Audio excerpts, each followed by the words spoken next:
자, 이렇게 해서 3차 전도 여행이라고 보통 불리는 바울의 에베소 사역이 다 마무리되고 사도 바울은 이제 예루살렘으로 올라가게 됩니다. 올라가는 과정이 사도행전 20장 1절부터 3절에 간략하게 요약이 되어 있습니다. 바울이 에베소에서 일어났던 소요가 그친 다음에 제자들을 불러 권한 후에 작별하고 떠나 마게도냐로 가니라. 그 지방으로 다녀가며 여러 말로 제자들에게 권하고 헬라에 이르러 거기 석 달 동안 있다가 배 타고 수리아로 가고자 할 그때에 유대인들이 자기를 해하려고 공모함으로 마게도냐를 거쳐 돌아가기로 작정하니, 에베소를 떠나서 마케도냐를 지나서 아가야 지역, 헬라라는 말은 고린도를 가리킵니다. 고린도에 가서 석 달 동안, 고린도에 석 달 동안 머물게 되고요. 이 기간에 로마서를 써서 로마로 보내게 됩니다. 그리고 원래 바울의 계획은 고린도에서 배를 타고 예루살렘으로 가는 거였어요. 그런데 고린도에 있는 반대자들이 기다리고 있다가 바울을 죽일 음모를 꾸밉니다. 그것을 바울이 알게 됩니다. 그래서 경로를 바꿔요. 다시 마케도니아로 돌아서 돌아가기로 이제 계획을 바꿉니다.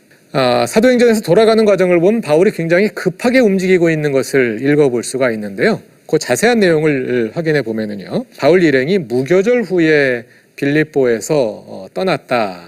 무교절 후에 빌립보에서 떠났습니다. 그리고 계획은 오순절 안에 예루살렘에 가기로 계획을 세웠습니다. 이제 예루살렘은 여기에 있는데요. 무교절은 6월절과 같은 기간입니다. 6월절 시작부터 50일 지나면 오순절이죠. 무교절 6월절 기간은 일주일 동안 이어집니다. 그러니까 무교절이 끝난 다음에 오순절 안에 가려면 50일에서 한 7일 정도 빼면 한 43일 정도 되는 거잖아요. 40 며칠 만에 이제 여기서부터 여기까지 배를 타고 가야 되니까 뭐 오늘날 비행기 타고 하면 금방 가겠지만 굉장히 먼 거리죠. 그래서 바울이 급하게 움직이는 것을 볼 수가 있어요. 그래서 이제 급하게 움직여서 드로아에 가게 되고요. 원래 계획 같으면 에베소에도 한번 들러보고 싶었을 텐데, 근데 급하다 보니까 어쩔 수가 없었어요. 그래서 바울은 밀레도에 정착하면서 에베소의 장로들을 밀레도로 불러서 그 유명한 밀레도의 고별 설교를 하게 됩니다. 자, 그래서 바울은 이제 밀레도를 떠나서 배를 타고 두로를 거쳐 돌레마에를 거쳐 가이사랴를 거쳐서 예루살렘으로 올라가게 되는데요. 이 가이사랴에서 또 한 사건이 벌어집니다. 바울이 가이사랴에 머물고 있는 동안 예루살렘으로부터 아가보라는 예언자가 내려옵니다. 바울은 아가보라는 예언자를 전에도 만난 적이 있었는데요.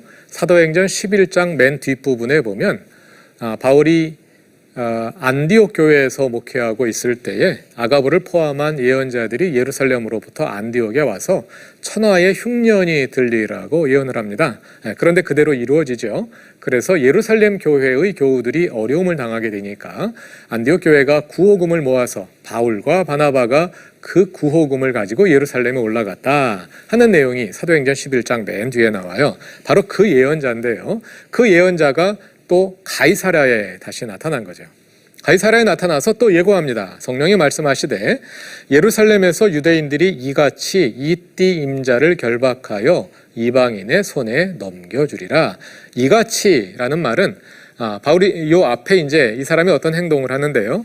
바울의 띠를 가져다가 자기의 팔과 발을 동여 묶은 거예요. 이렇게 묶은 다음에 이같이 이띠 임자를 결박하여 이방인의 손에 넘겨주리라. 이렇게 예고합니다. 그 예고를 들은 사람들이 어떠겠어요? 전부 다 바울 사도 안 되겠습니다. 올라가면 큰일이 있다 그러는데 올라가지 마십시오 하고 만류하겠죠. 그랬더니 바울이 응답합니다. 바울이 대답하되 여러분이 어찌하여 울어 내 마음을 상하게 하느냐? 나는 주 예수의 이름을 위하여 결박당할 뿐 아니라 예루살렘에서 죽을 것도 각오하였노라. 이렇게 대답하지요. 이렇게 바울의 결의가 확고한 것을 알게 된 그 일행은 주의 뜻대로 이루어지이다 하고 말하면서 바울을 만류하기를 그쳤다 하는 내용이 사도행전 21장 11절부터 14절에 기록되어 있습니다. 사실 바울은요, 아가보가 이렇게 예고하기 전에 이미 예루살렘에서 어떤 일이 있을지를 알고 있었습니다. 그리고 바울이 예루살렘에 올라가는 것은 자기 계획에 따라 올라가는 것이 아니라 온전히 성령의 이끄심에 따라서 올라가고 있는 것입니다. 사도행전 19장 21절 에베소 사역의 마지막 부분인데요. 거기에 이런 내용이 기록되어 있습니다. 바울이 마게도냐와 아가야를 거쳐 예루살렘에 가기로 작정하여 이르되 내가 거기 갔다가 후에 로마도 보아야 하리라.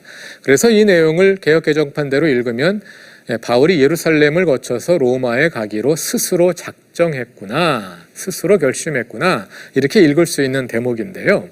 여기에 번역되지 않은 어구가 하나가 있어요. 이 사이에 헬라어로 엔토프뉴마티라는 어구가 있습니다. 영어로 직역하자면 in the spirit, in the spirit, 성령 안에서, 성령에 이끌려, 성령에 감동되어, 이런 뜻입니다. 그런데 이 프뉴마라는 헬라어가요, 성령을 가리킬 수도 있고 사람의 마음을 가리킬 수도 있거든요.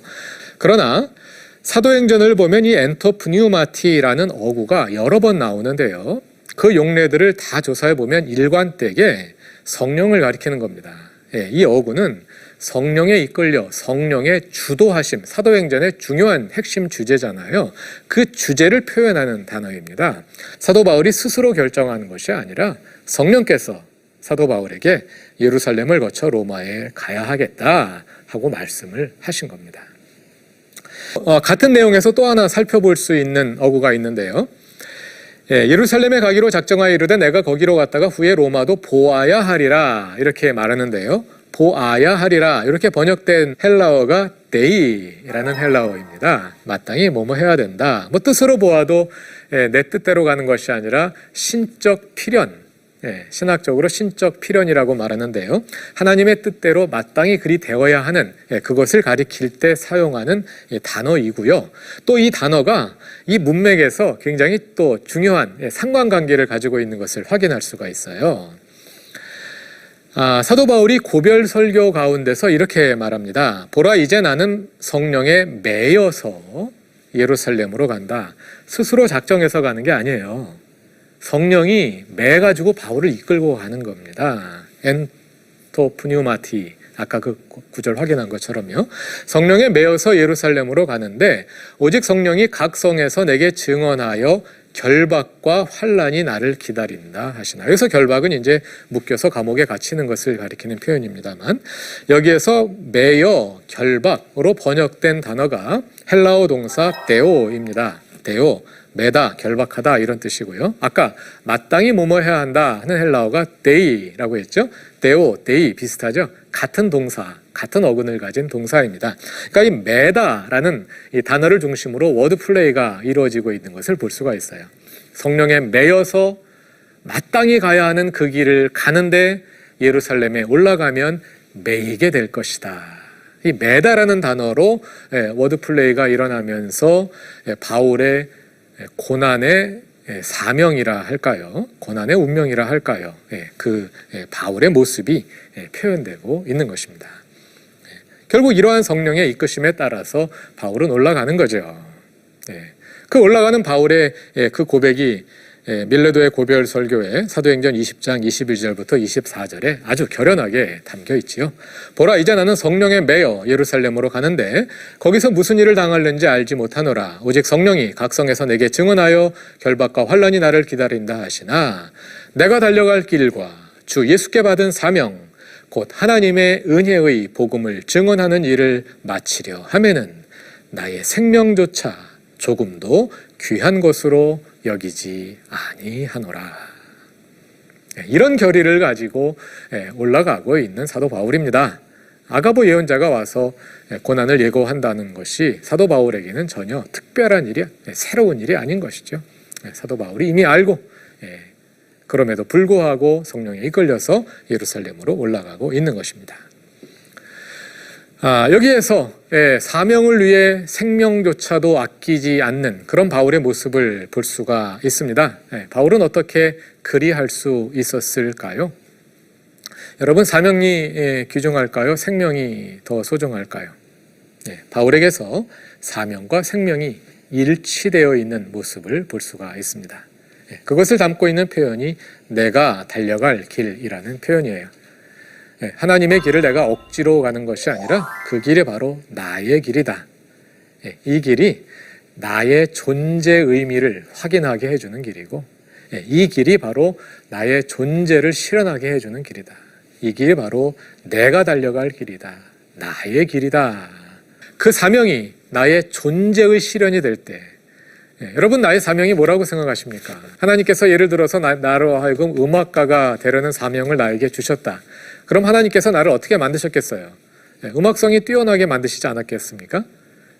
그렇다면 나에게 음악성이 뛰어나다는 건 뭐예요? 하나님께서 음악을 통해서 하나님의 영광을 드러내시려는 사명을 나에게 주신 것이다. 우리가 이렇게 생각할 수 있는 거죠. 사명이 딴 데 있는 것이 아니라 우리의 존재 가운데 있는 겁니다.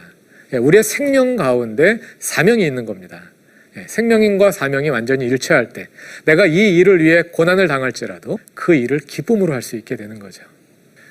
그것이 바로 오늘 강의를 통한 적용점이 되겠습니다. 나의 삶의 의미는 무엇이며 하나님께서 나에게 주신 사명은 무엇일까? 나의 생명과 나의 사명을 한번 깊이 하나님께서 나를 창조하신 그 뜻이 무엇일지, 또 하나님께서 나를 통해 이루시고자 하시는 그 사명이 무엇인지 한번 깊이 고민해보는 또 그런 시간이 되었으면 좋겠습니다. 다음 시간은 벌써 사도행전 강의의 마지막 시간이 되겠습니다. 다음 시간은 이제 사도 바울이 예루살렘에 올라가서 붙잡히고 또 가이사랴 감옥에 2년 동안 수감되었다가 로마로 가게 되는 그 과정을 우리가 함께 살펴보도록 하겠습니다. 오늘 강의 잘 들어주셔서 감사합니다.